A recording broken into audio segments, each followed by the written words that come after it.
Welcome to Shriji food.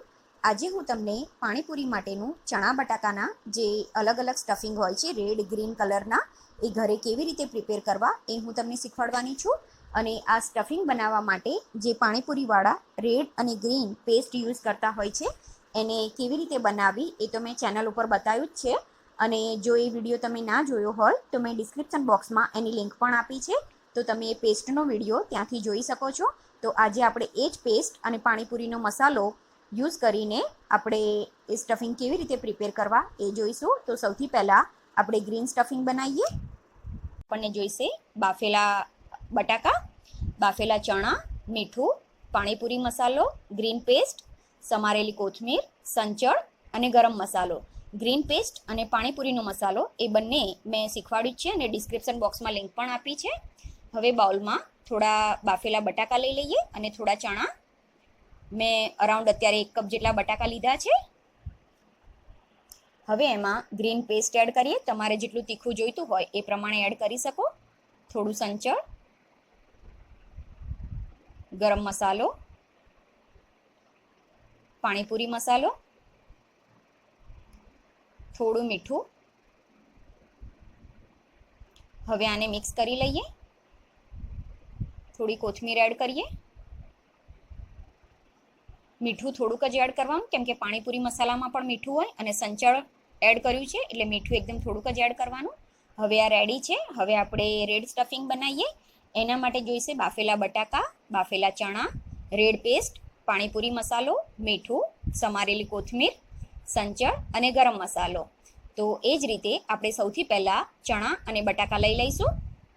એમાં red paste add કરીશું, ગરમ મસાલો, મીઠું, પાણીપુરી મસાલો, થોડું સંચળ એડ કરીશું અને આને મિક્સ કરી લઈએ.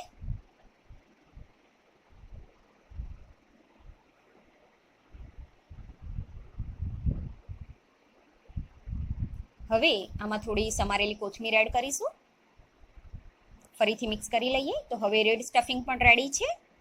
હવે એ જ રીતે આપણે રેડ અને ગ્રીન બંને પેસ્ટ યુઝ કરીને આપણે એક સ્ટફિંગ બનાવીશું. તો એના માટે સેમ ચણા, બટાકા, પાણીપુરી મસાલો, ગરમ મસાલો, મીઠું, સંચળ, કોથમીર અને રેડ અને ગ્રીન પેસ્ટ જોઈશે. તો આપણે સૌથી પહેલાં બાઉલમાં ચણા અને બટાકા લઈ લઈએ. એમાં ગ્રીન પેસ્ટ એડ કરીશું, રેડ પેસ્ટ,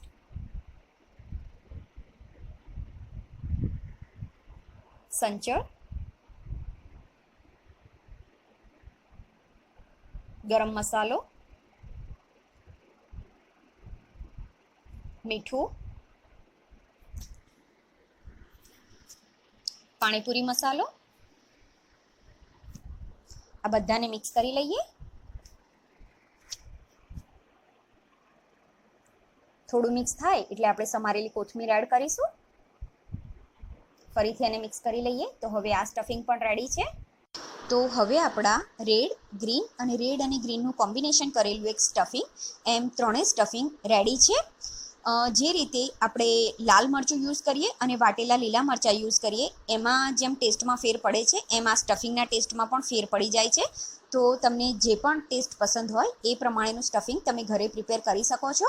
તમે જોયું હશે કે આપણે જ્યારે બહાર પાણીપુરી કે પકોડી ખાઈએ ત્યારે એ લોકો આ રીતની પેસ્ટ અને આ રીતના મસાલા એડ કરીને આપણને સ્ટફિંગ પ્રિપેર કરીને પાણીપુરી આપતા હોય છે. પણ એ જ રીતના તમે મસાલા અને પેસ્ટ યુઝ કરીને તમે ઘરે હેલ્ધી અને હાઇજેનિક પાણીપુરી પ્રિપેર કરીને ખાઈ શકો છો.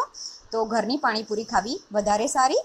અને તમે આ રીતનું સ્ટફિંગ બનાવીને ફ્રીજમાં 2 દિવસ સુધી સ્ટોર કરી શકો છો, કેમ કે બાફેલા બટાકા હોય છે એટલે 2 દિવસથી વધારે એ સારા નથી રહેતું.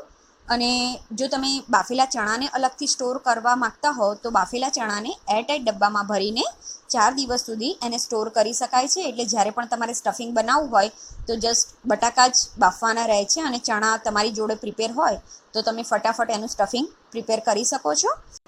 અને જ્યારે પણ પાણીપુરી માટેના સ્ટફિંગ માટેના તમે બટાકા બાફો ત્યારે એને આખા જ બાફવા. એટલે જો તમે નાના કે મીડિયમ સાઇઝના બટાકા આખા બાફશો તો એનું સ્ટફિંગ સારું બને છે. જો મોટા બટાકા લઈને એના ટુકડા કરીને આપણે બાફીએ છીએ તો ત્યારે એનું સ્ટફિંગ થોડું ચીકણું બને છે.